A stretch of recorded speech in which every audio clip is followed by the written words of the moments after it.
Hi guys, welcome back. So this is Jyoti Kannan from Vibedu. So இன்னைக்கு பார்க்க போற topic என்னன்னா GRE quants ல இருந்து compare quantities. So இந்த compare quantities எப்படி இருக்குன்னு பாத்தீங்கன்னா so ஒரு ஸ்டேட்மென்ட் கொடுத்துருவாங்க அதை பேஸ் பண்ணி quantity A ஒரு வேல்யூ இருக்கு then quantity B ஒரு வேல்யூ இருக்கு. So ஆப்ஷன் எப்படி இருக்கு பாத்தீங்கன்னா quantity A is greater than இருக்கு. செகண்ட் ஆப்ஷன் எப்படின்னா quantity B is greater than. Then third one both quantities are equal இருக்கு. Then last one பாத்தீங்கன்னா cannot be determination. So இத பேஸ் பண்ணி தான் இன்னைக்கு ப்ராப்ளம் வந்து டிஸ்கஸ் பண்ண போறது வீடியோல. Okay, let's start. So the question பாருங்க. So inequality ல இருந்து ஒரு ப்ராப்ளம் டிஸ்கஸ் பண்ண போறோம். So question என்னன்னா so modulus of minus x greater than or equal to 6 x into y square less than 0 and y is an integer. Quantity A is என்னது x, quantity B is minus 4.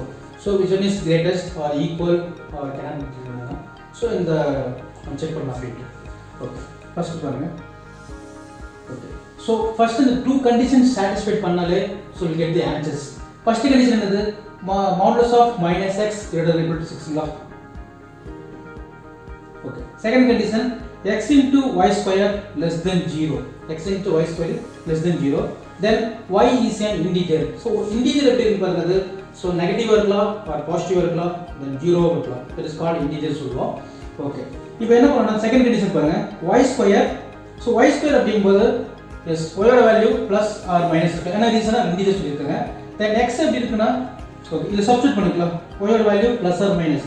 So substitute பண்ணும்போது so answer என்ன இருக்குனா positive தான் வரும். this positive வரும். then x எப்படி இருக்குனா கண்டிப்பா நெகட்டிவ் தான் இருக்கும். So நெகட்டிவா இருந்தா மட்டும் தான் so minus into plus negative ஆயிடும். okay minus into positive. அப்ப negative less than 0 okay. So அப்ப செகண்ட் கண்டிஷன் சாட்டிஸ்ஃபைட் ஆயிடுது. ஓகே அப்ப x வேல்யூ எப்படி இருக்கணும் கண்டிப்பா நெகட்டிவா தான் இருக்கணும். எந்த வேல்யூ ஸ்டார்ட் ஆகுது பாத்தீங்கன்னா சோ இங்க 6 7 8 இன்கிரீஸ் ஆயிட்டு போயிட்டு இருக்கு. அப்ப என்ன இருக்கணும் -6 -7 -8 -9 -10 அப்படி போயிட்டு இருக்கு. ஓகே இத கூட சப்ஸ்டிட்யூட் பண்ணிக்கலாம். ஓகே ஃபர்ஸ்ட் சப்ஸ்டிட்யூட் பண்ணீங்கன்னா modulus of -6 greater than or equal to 6. So minus into minus plus 6 value positive ஆயிடுங்க greater than or equal to 6. Then 7 substitute பண்ணும்போது yes 7 greater than or equal to 6. So 8 greater than or equal to 6 கிடைக்கும். So அப்போ quantity A க்கு என்ன value பார்த்தீங்கன்னா so x equal to -6 -7 -8 -9 so values இருக்கு.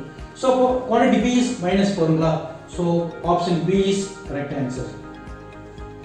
Okay, option B is it's a biggest because -6 -7 ல பார்த்தது least value இருக்கு. இது -4 வந்து biggest value இருக்கு. Option B is greater than சொல்லுவோம்.